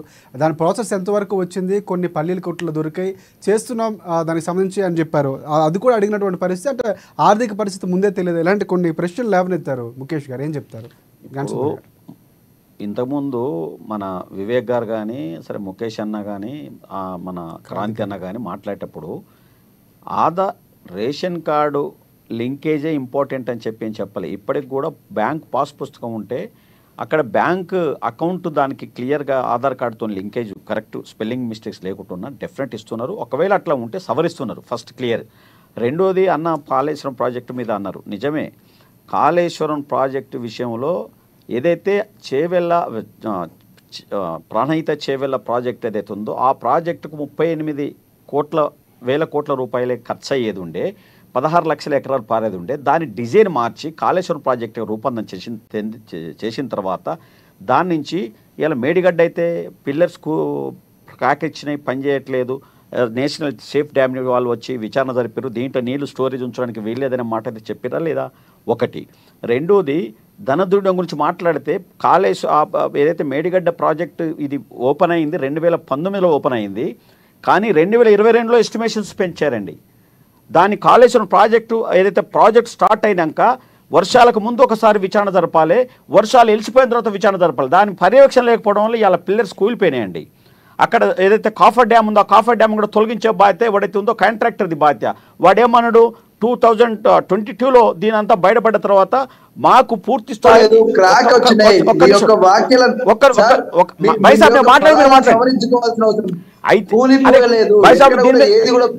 దీని మీద నిలబడతారా మీరు? ప్రాజెక్టు ప్రారంభమైన తర్వాత ఎస్టిమేషన్ పెంచిర్రు 1,01,350 రూపాయలు మొత్తానికి. చెప్తున్నా క్రాక్ ఇచ్చింది కదా, క్రాక్ ఇచ్చిన తర్వాత నేషనల్ సేఫ్ డ్యామ్ వాళ్ళు ఏమంటారు, నేషనల్ సేఫ్టీ డ్యామ్ వాళ్ళు ఎవరైతే ఉన్నారో వాళ్ళు ఏమంటున్నారు, దీంట్లో నీళ్లు నిల్వ ఉంచుతాయి, ప్రాజెక్టు పనికి రాకుండా కూలిపోద్ది అని చెప్పి వాళ్ళు ఢిల్లీ వాళ్ళే కదా, అండర్ కంట్రోల్ సెంట్రల్ గవర్నమెంట్ కదా, స్టేట్ గవర్నమెంట్ కాదు కదా, వాళ్ళు వచ్చి కూడా రిపోర్ట్ ఇచ్చారు కదా. కానీ నేను ఏమంటున్నా అంటే 30,000 కోట్లకు ఆన్లైన్ టెండర్ పిలవకుండా ఆన్లైన్ ప్లీజ్ మీరు మాట్లాడినప్పుడు విన్నా కదనండి, ఆన్లైన్ టెండర్ పిలవకుండా అరే మీరు మాట్లాడినప్పుడు విన్నా కదా, మీరు 30,000 అరే మనం కొంచెం పద్ధతి కూడా మంచిది. 30,000 కోట్ల రూపాయలు ఆన్లైన్ టెండర్స్ కాకుండా నామినేషన్ పద్ధతి మీద ఇచ్చేటందుకు ఏమన్నా రూల్ ఉందా? ఇవాళ ధన దుర్యోగం గురించి మాట్లాడుకుంటే నేను అంటా ఉన్నా, ఛాలెంజ్ విషయం మీద ఆన్లైన్ టెండర్ 30,000 కోట్ల రూపాయలు మెగా కంపెనీకి ఇచ్చిండ్రు, వట్టిగా ఆన్లైన్ లేకుండా నామినేషన్ పద్ధతి ఇచ్చారు. మీరు నిలబడతారా దీనికి? నేను డాక్యుమెంట్ ఎవిడెన్స్ చూస్తాను మీకు. అట్లా వివేక్ గారు మాట్లాడేటప్పుడు కూడా డిస్టర్బ్ చేయదు. మీరు మాట్లాడేటప్పుడు సైలెంట్ కూర్చున్నా, మీరు అట్లా అడ్డం పడి తప్పు కదా. కాబట్టి ధన దుర్వినియోగం జరగడం వల్ల ఆర్థిక సంక్షోభంలో ప్రభుత్వం ఉంది కాబట్టి అట్లాంటి జరగకుండా ప్రజాధనం వృధా కాకుండా ప్రజల కోసం ఉపయోగించాలనే ఉద్దేశంతో చాలా స్ట్రిక్ట్గా సిస్టమేటిక్గా పారదర్శకంగా ప్రజాభిప్రాయం తీసుకొని నిర్ణయాలు జరుగుతూ ఉంది. గతంలో కేసీఆర్ గారు అన్నారు, దళిత బంధు ఎమ్మెల్యేస్ ఎవరైతే ఉన్నారో మీ అందరి చరిత్ర దగ్గర ఉంది, ఒక్కొక్కటి 33 నుంచి 4 లక్షలు మీరు తీసుకున్నారు, 10 లక్షలు పేద ప్రజానికి ఇచ్చేదంటే సీఎం గారు ఓపెన్ స్టేట్మెంట్ ఇచ్చిండు. వివేక్ గారు మీకు తెలుసు కదా, ఇట్లా ఈ గొర్రెల స్కీమ్స్ గురించి మొన్న ఏసీబీ ఎంక్వైరీ జరిగింది, 700 కోట్ల రూపాయల నష్టం జరిగిందని. ఈ రీతిగా ఇట్లాంటివన్నిటి జరుగుతున్నాయి కాబట్టి ప్రజాధనం దృఢం కాకుండా కాపాడాలని ప్రభుత్వం ప్రయత్నం చేస్తూ ఉంది. ఆ విషయంలో ప్రజలకు మేలు జరిగేందుకు కృషి చేస్తుంది. దానికి మీరు సమర్థమైతేనా ఏమంటారు ప్రజాత్మకమైన సూచన చేస్తే డెఫినెట్గా ప్రభుత్వానికి సూచన ఇద్దాం. మీ సూచన నేను కూడా అవసరమైతే గవర్నమెంట్ నేను కూడా మీలాగా బ్రదర్ నిజాయితీగా ఉండి సీఎం ఉండని ప్రభుత్వం పార్టీ డెఫినెట్ చర్చ చేసే రకాన్ని నేను కూడా అంటే మొత్తానికి ప్రజలకి మంచి జరగాలి చర్చ పరంగా. వివేక్ గారు ఇందా మాట్లాడుతున్నారు, చెప్పండి. ఇప్పుడు ఈ రోజు యాదవ సోదరులకు ఇచ్చే గొర్రెలు బర్రెల పెంపకదారులకు సంబంధించి వాళ్ళకి ఇచ్చిన పక్కన పెట్టిరు. ఈ రోజు దళిత సోదరులకు ఇచ్చే పక్కన పెట్టిరు. మీరు దళిత బంధు ఇస్తున్నారా లేదా చెప్పండి. ఈ రోజు గొర్రెలు బర్రెల పథకం స్కీమ్ కొనసాగిస్తున్నారా లేదా చెప్పండి. ఈ రోజు మా మత్స్య సోదరులకు చెరువులలో చేపలు వేసుకోవడానికి చేపలు ఇస్తున్నారా లేదా చెప్పండి. ఈ రోజు మీరు 420 హామీలు ఇచ్చారు కదా, అందులో ఈరోజు ఇప్పుడు కార్పొరేషన్లు ఏర్పాటు చేశారు. కార్పొరేషన్లకు నిధులు కేటాయిస్తున్నారా లేదా చెప్పండి. ఈ రోజు మీరు బీసీలను చిన్న చూపు చూస్తూ ఈ రోజు ఎస్సీ ఎస్టీలకు 55,000 కోట్లను కేటాయించి బీసీలకు మీరు 9,000 కోట్ల కేటాయించారు. మరి మీరు కామారెడ్డిలో బీసీ డిక్లరేషన్ ఇచ్చారు కదా, బీసీల మీద మీకు ప్రేమ ఉందా లేదా చెప్పండి. ఈ రోజు ప్రతి పథకాన్ని ఈ రోజు ఓబీసీల కోసం మీ రాహుల్ గాంధీ గారు పార్లమెంటు వేదికగా బీజేపీని ఎండగడుతూ పార్లమెంట్ లో ఓబీసీ సెన్సస్ చేయాలని రాహుల్ గాంధీ గారు అక్కడ కొట్లాడతారు. ఈ రోజు మీరు తెలంగాణ రాష్ట్రానికి వచ్చేసరికి 42% పెంచుతా అని పెంచరు. మీరు రాహుల్ గాంధీ మాట అంటే మీకు విలువ లేదు, మీకు రేవంత్ రెడ్డి గారికి మీకు విలువ లేదు. ఏం గౌరవిస్తున్నారండి రాహుల్ గాంధీ గారికి? మీరు చేస్తా అని చెప్పారు కదా కామారెడ్డి డిక్లరేషన్ లో 42% బీసీలకు పెంచి స్థానిక సంస్థల ఒకటి చివరగా సంస్థల రిజర్వ్ స్టాండ్ ఏంటిది నేను క్లియర్గా అడుగుతా ఉన్నాను. మీరు అడుగుతున్న ప్రశ్నలన్నిటి కూడా సమాధానం ఒకటి. ఇంకొకటి పూర్తిగా మీరు ఏదైతే ప్రభుత్వానికి ఇప్పుడున్నటువంటి ప్రభుత్వానికి సంబంధించి కొన్ని సూచనలు చేయాలంటే అర్హుల జాబితాకు సంబంధించి ప్రక్షాళన జరుగుతున్నటువంటి సందర్భం అంటే మీ ప్రభుత్వంలో ప్రవేశపెట్టిన పథకాలు కూడా కొన్ని కంటిన్యూ చేస్తాం, కొన్ని విధి విధానాలు మారే అవకాశం, గైడ్లైన్స్ మారే అవకాశం ఉన్నటువంటి దానికి పూర్తిగా సంసిద్ధత అవుతుంది, ముందుకు వెళ్తున్న పరిస్థితి కనిపిస్తుంది. సో ప్రధానంగా మీరు ఎలాంటి సూచనలు చేస్తారు? చివరిగా కంక్లూడ్ చేయండి, ఏం చెప్తారు కాంగ్రెస్ గవర్నమెంట్కి? ఇక్కడ ఉన్నటువంటి ప్యానెల్లో ఉన్నటువంటి జ్ఞానసుందర్ గారికి ఏమైనా చెప్పబోతున్నారా? ఆయన కూడా క్లియర్ గా సవాల్ విసురుతున్నారు. కాంగ్రెస్ ప్రభుత్వానికి మేము ఇచ్చే సూచన ఏదంటే ఈ రోజు తెలంగాణ ప్రభుత్వాన్ని ఆశీర్వదించి ఈ రోజు మీకు అధికారాన్ని కట్టబెట్టారు, మేము స్వాగతిస్తా ఉన్నాము. దయచేసి అర్హులను ఆ జాబితాల నుండి తొలగించకండి. వివిధ కొలమానాలు పెట్టి ఈరోజు రేషన్ కార్డు ఉంటేనే మాఫీ చేస్తాం, లేకపోతే ఇంకోటి ఉంటేనే మాఫీ చేస్తాం, ఇంకోటి ఉంటేనే చేస్తామని చెప్పి లేనిపోని నిబంధనలు పెట్టి ఆ నిబంధనల ద్వారా ఈరోజు మీరు ఆ పథకాలకు ప్రజలను దూరం చేస్తా ఉన్నటువంటి పరిస్థితి. ఇంకొకటి చెప్తా ఉన్నాను సార్, ఈ రోజే చూశాను నేను, మహాలక్ష్మి పథకం ఉంది సార్. ఆడవాళ్ళు పాపం బస్సులో ప్రయాణం చేస్తారు. ఆ బస్సులో ప్రయాణం చేసే వాళ్ళు ఆధార్ కార్డు పాత ఉంటే వాళ్ళకి ఫ్రీ ఇస్తలేరు సార్.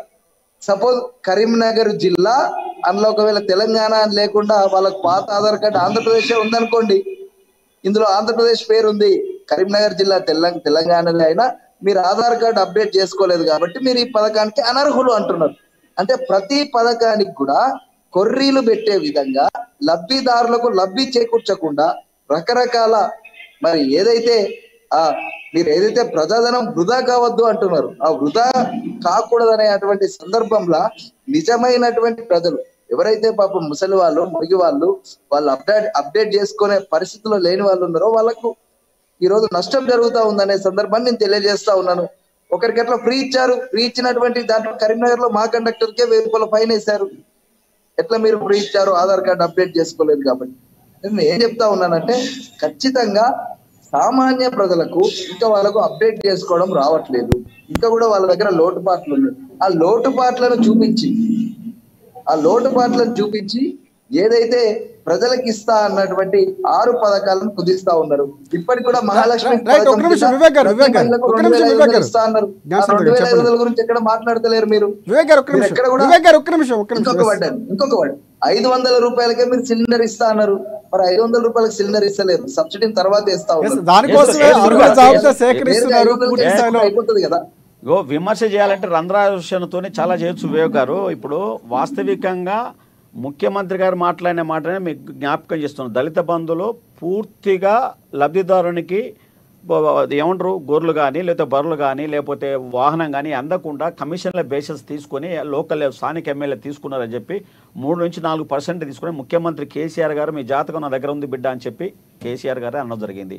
గొర్రెల కుంభకోణం చూసిండ్రు. ప్రతిదీ కూడా ఆ రీతిగా లోపాలు జరగొద్దు, ప్రజల ధనం దుర్వినియోగం కావద్దు. ప్రభుత్వ పరిస్థితి ఆర్థిక పరిస్థితి సంక్షోభంలో ఉంది. అయినప్పటికీ కూడా ఉన్నా లేకున్నా ప్రజాధనం దుర్వినియోగం కాకూడదు, దళాల చేతిలోకి పోకూడదు అని చెప్పి చాలా సిస్టమేటిక్గా సీరియస్ చేస్తా ఉన్నాం. మనం ఇప్పుడు మీరు అన్నారు బీసీలకు మీరు ప్రాధాన్యత ఇస్తున్నారా లేదా, రాహుల్ గాంధీ గారు జనాభా లెక్కలు చేయాలని. రాహుల్ గాంధీ గారు చేయరు, రేవంత్ రెడ్డి కూడా చేద్దామంటున్నారు. రేవంత్ రెడ్డి గారు ఒక కమిటీ కూడా కమిషన్ కూడా వేసిండు, దానికి కొంత డబ్బు కూడా కేటాయించడం. తక్కువ సమయం ఉంది ఈ గ్రామ పంచాయతీ ఎలక్షన్. అయినప్పటికీ కూడా సమాలోచన జరుగుతూ ఉన్నాయి. బీసీ రిజర్వేషన్ పెంచితేంది పెంచకపోతుంది, రాజ్యాంగం 50% పెరగొద్దు అంటున్నది.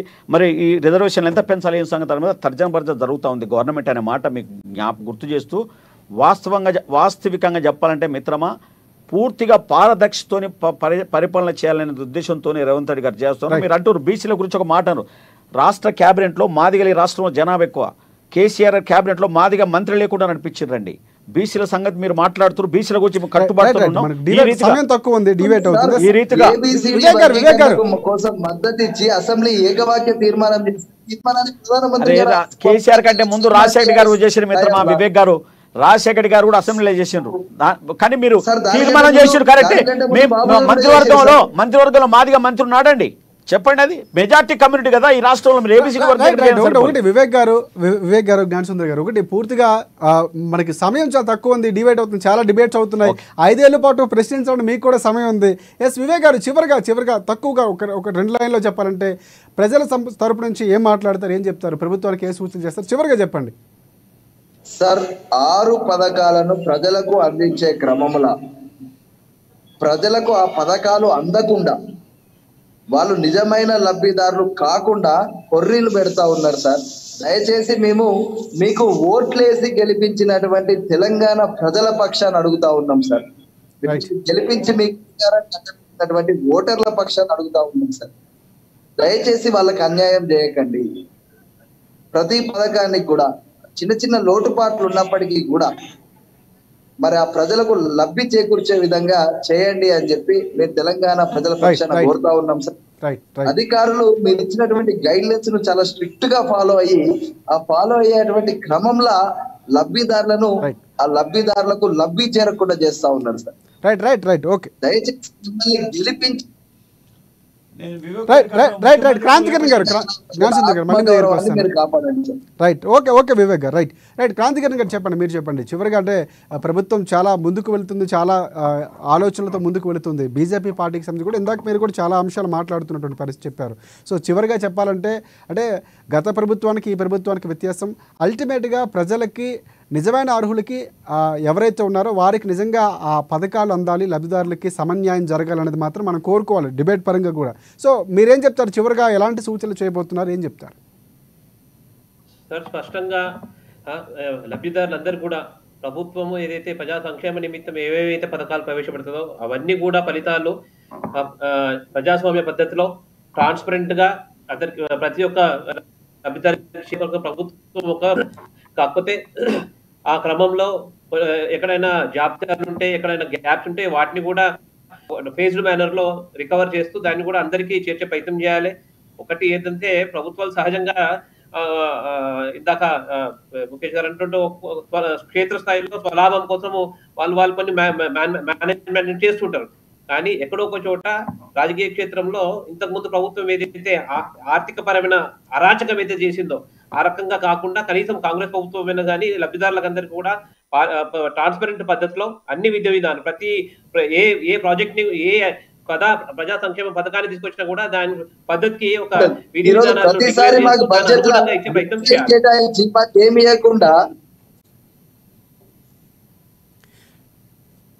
రైట్ చివరిగా ముఖేష్ గారు వివేక్ గారు మనకి సమయం లేదు, మళ్ళీ మనం నెక్స్ట్ డిబేట్లో కాకపోతే కంటిన్యూ చేద్దాం. క్రాంతికరణ్ గారు మీరు చెప్పాల్సింది ఇంకేమైనా ఉందా, కంప్లీట్ అయిందా? Fine sir, thank you. Yes Mukesh garu yes పూర్తిగా చాలా అంశాలు వచ్చినటువంటి పరిస్థితి. అల్టిమేట్లీగా ప్రజలకి పూర్తి స్థాయిలో అందాలి, లబ్ధి చేకూరాలి, వారికి న్యాయం జరగాలి. సో చివరిగా మీరు ఏం చెప్తారు? పూర్తిగా అన్ని పార్టీలకు సంబంధించి వర్షన్స్ విన్నారు. సో ఏం చెప్పబోతున్నారు? కొంచెం మూలాలలోకి వెళ్దాం అనుకుంటున్నాను. ఒక నిమిషం ఎక్కువైనా పర్లేదు, ప్లీజ్ పర్మిట్ మీ. ఒక 2 minutes సమయం చాలా తక్కువ ఉంది, ఒక 3 minutes. సంక్షేమ పథకాలు అనేవి మన కాన్స్టిట్యూషన్ లో directive principles of state policy కింద డౌన్ టు డౌన్ పీపుల్ ని అప్లిఫ్ట్ చేయడానికి, సోషల్ గా, ఎకనామికల్ గా, పొలిటికల్ గా వీళ్ళని వృద్ధిలోకి తీసుకురావడానికి పెట్టుకున్నటువంటి సంక్షేమ పథకాలు. దురదృష్టవశాత్తు ఈ సంక్షేమ పథకాలు ఏంటి అని అంటే అఫీషియల్ గా లంచాలు ఇచ్చి ఓట్లను కొనుక్కునేటటువంటి పథకాలుగా మారిపోయినాయి. కాబట్టి వాటిని మనం కొంచెం చిన్న చూపు చూసే పరిస్థితి ఏర్పడ్డది సమాజంలో. దీన్ని ఖచ్చితంగా చింతించాల్సినటువంటి అవసరం. వీటిని ఎఫెక్టివ్గా నిజమైనటువంటి లబ్ధిదారులకు చేకూర్చినప్పుడు నిజమైనటువంటి రాజ్యాంగ ఫలాలు ప్రజలందరికీ చేరి సమున్నతంగా భారతదేశం అభివృద్ధి చెందుతుంది తప్ప కేవలం ఇవి పొలిటికల్ ప్రామిసెస్ లాగా చూడడము అనేది ప్రతిపక్ష పార్టీలకు కానీ పాలక పార్టీలకు కానీ, సరే తెలుసో తెలియకనో వాంటెడ్లీనో కొన్ని తప్పులు చేసి ఉండొచ్చు కాక గడిచినటువంటి ప్రభుత్వం. ఇప్పుడున్నటువంటి ప్రభుత్వం ముఖ్యంగా వాళ్ళు రాజ్యాంగం కాపాడుతామని చెప్తారు. కాబట్టి ఆ రాజ్యాంగ స్ఫూర్తితోని నిజమైనటువంటి లబ్ధిదారులను ఎంపిక చేసేటటువంటి మంచి ఫ్రేమ్వర్క్ చేసి ఆ రాజ్యాంగ ఫలాలైనటువంటి directive principles of state policies ఏవైతే ఉన్నాయో అవి ప్రజలకు అందే విధంగా కొంచెం somewhat different type of government ని పబ్లిక్ కోరుకుంటున్నారు. అందుకే 10 సంవత్సరాలు ఉన్నటువంటి గవర్నమెంట్ ని పక్కకు పెట్టి ఒక కొత్త గవర్నమెంట్ ని తీసుకొని వచ్చారు. ఇందులో ఇంకొక చిన్న అంశం ఏంటి అని అంటే ఈ రాజ్యాంగంలో 4 పిల్లర్స్ మనకు ఎగ్జిక్యూటివ్ బాడీ ఉన్నప్పటికీ వీటి ఏదైతే ఎఫెక్టివ్ గా చేయాల్సినటువంటి ఎగ్జిక్యూటివ్ బాడీ వెనకబడిపోతున్నది. ఈ పొలిటికల్ బాడీస్ మాత్రమే కొంచెం ప్రొయాక్టివ్ గా ఉండి వాళ్ళ యొక్క స్వార్థ రాజకీయ ప్రయోజనాల కోసం అసలైనటువంటి ప్రయోజనాలను వెనకకు నెట్టి ఈ లబ్ధిదారులు ఒక 5 సంవత్సరాలు అని అంటే వాడు ఒక 10-15 సంవత్సరాలు వెనక్కిపోతాడు. వానికి ఉన్నటువంటి పుణ్యకాలం వెళ్ళిపోయి భారతదేశంగా మారేటటువంటి అవకాశం ఉంది. కాబట్టి దీన్ని ప్రభుత్వం కన్సిడర్ చేయాలని కోరుకుంటున్నాను మీడియా ద్వారా. రైట్ జ్ఞానసుందర్ గారు, చివరిగా సమయం 1 minute మాత్రం ఉంది, కంక్లూడ్ చేయండి. ఏమంటున్నారంటే ప్రక్షాళన కార్యక్రమము మన సబ్జెక్టే ప్రక్షాళన, ధన దొరకడం కానీ రాజకీయాలు కానీ ఏదైనా కానివ్వండి. ఇప్పుడు ఫర్ ఎగ్జాంపుల్ ప్రగతి భవన్ నుంచి ఫామ్ హౌస్ పోవడానికి కేసీఆర్ గారు 80 కోట్ల రూపాయలు ఖర్చు చేయించారు. అది అవసరం. జ్ఞానసుందర్ గారు చాలా అంశాలు మీ ముందుకు తీసుకొచ్చారు అన్ని పార్టీల వారు, తీసుకొచ్చారు. సరే ముఖ్యమంత్రి గారు నోటీసు నేను ఏమంటున్నా, మన వివేక్ను కానీ మన క్రాంతిని కానీ లేకపోతే ముఖేష్ గారు కానివ్వండి, మీరు కూడా ఒక ఓపికతో ముఖ్యమంత్రికి మీకు ఏదైతే నోటీస్కి వచ్చిన అంశాలని డెఫినెట్గా మనం ఒక ప్రజాస్వామికవాదిగా పౌరుడిగా మనం ఉత్తరం తెలియజేయాల్సిన అవసరం ఉంది. అన్ని విషయాలు ప్రభుత్వానికి మీ దగ్గర ఉన్న సమాచారం వాళ్ళకి లేకపోవచ్చు. డెఫినెట్గా మీకు ఏదైతే తెలుసో అది గవర్నమెంట్కి రాయండి. ఒక కాపీ మన యాంకర్ కూడా పంపండి, వీలైతే లేదంటే నా నెంబర్ కూడా ఇస్తాను. మనం కలిసి కూడా సబ్మిట్ చేద్దాం ఒక మెమోరాండం. నేను వెల్కమ్. మనం కలిసి కూడా ఒక మెమోరాండం రాసి ఉప సంఘం ఉంది కదా, రేషన్ కార్డు ఇష్యూ కానీ లేకపోతే ఇంకోటి విషయం కానీ దాంట్లో వాళ్ళకి సబ్మిట్ చేద్దాం. ఆహ్వానిస్తున్నా మీ సూచనల్ని, లేకపోతే మీ మార్పు చేర్పు అయితే గవర్నమెంట్ చేసారో దాన్ని ఆహ్వానిస్తున్నా. నేను ప్రభుత్వం దృష్టికి నేను కూడా ఒక కాంగ్రెస్ పార్టీ నాయకుడిగా కార్యకర్త తీసుకుపోతానని చెప్పి మన మిత్రులకు, ప్యానల్ మిత్రులకు తెలియజేస్తాం. రైట్ థ్యాంక్ యూ జ్ఞానసుందర్ గారు. ఇది ప్రధానంగా డిబేట్ పాయింట్. డిబేట్ పాయింట్లో పాల్గొన్న అధికార ప్రతినిధి టీపీసీసీ జ్ఞానసుందర్ గారికి, అలాగే బీఆర్ఎస్ పార్టీకి సంబంధించి వివేక్ గారికి, అలాగే బీజేపీ పార్టీకి సంబంధించి క్రాంతికిరణ్ గారికి, అనలిస్ట్ ముఖేష్ గారికి ప్రత్యేకంగా ధన్యవాదాలు. ఇది ఇవాళ డిబేట్ పాయింట్. ప్రభుత్వం ఏ దిశగా వెళ్ళబోతుంది ఇవన్నీ కూడా తర్వాత డిబేట్లో మళ్ళీ మనం మాట్లాడుకుంది. ఇది ఇవాళ డిబేట్ పాయింట్. రేపటి డిబేట్లో మళ్ళీ కలుసుకుందాం. అంతవరకు చూస్తూనే ఉండండి అమ్మా న్యూస్, నిజం కోసం జనం కోసం.